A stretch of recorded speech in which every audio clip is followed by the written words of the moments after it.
Isang malakasang trade idea ang pinakawalan ni Eric Pincus ng Bleacher Report. Ito'y kinasangkutan ng apat na koponan ng Golden State Warriors, ang Lakers, Brooklyn Nets at ang Detroit Pistons. Ito'y isang proposal lamang, pero gayon pa man pag-uusapan natin kung sino ang mananalo at kung sino yung talo sa proposal trade na to. Ang Lakers, matatanggap nila sa Stephen Curry, Darren Sharp, Wendell Moore Jr.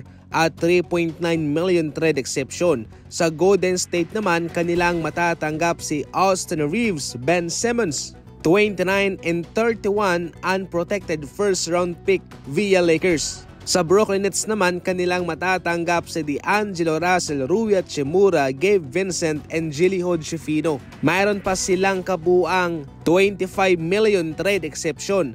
Ang Pistons naman, kanilang matatanggap si Dennis Schroeder and Christian Wood at meron pang mga pick second round. Hindi na to nangangailangan ng breakdown kung ating titimbangin pa lang sa larawang ito.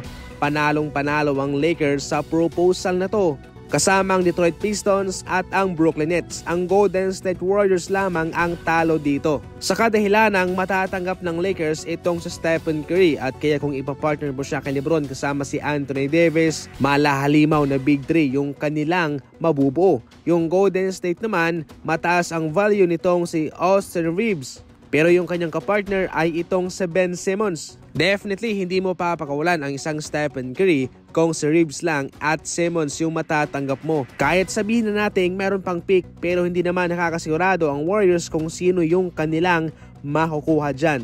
Sa kabila, mabuti pa itong Brooklyn Nets. Panalong-panalo sila dahil kay Russell, Hachimura, Gabe Vincent at kay Jalen Hodgefino, mga role player. Pero nakajackpot sila kay Rui Hachimura. At itong si Russell, babalik siya sa Brooklyn Nets kung saan doon naman siya sumikat at nakilala palalo nung binuhat niya ang Nets sa playoff. Ang Pistons kahit papano, mayroon silang Dennis Schroeder na nagkaroon ng magandang performance sa Olympics at itong si Christian Wood. So as you can see mga idol, ang Golden State Warriors lamang ang talo sa proposal trade na to.